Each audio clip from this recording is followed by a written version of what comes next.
said that the guarantee schemes are becoming a burden on the government and on the exchequer, sir.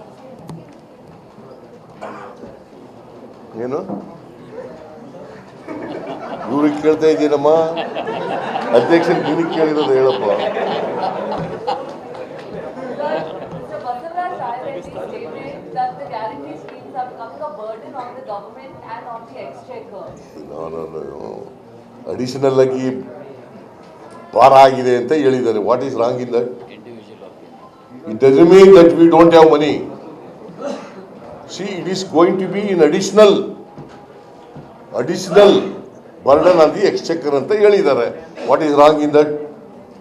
ನೀವು ಅದಕ್ಕೆ ಬೇರೆ ಥರ into ಮಾಡಿಬಿಟ್ರೆ ದುಡ್ಡಿಲ್ಲ, ಸರ್ಕಾರದಲ್ಲಿ ದುಡ್ಡಿಲ್ಲ, ಬಿಜೆಪಿ ಹೇಳಿದಾಗೆ ನೀವು ಹೇಳಿದ್ರೆ ಸಿ ಎಲ್ಲ ನೋಡಮ್ಮ ತಾಯಿ, ನೀನು ತಿಳ್ಕೊ.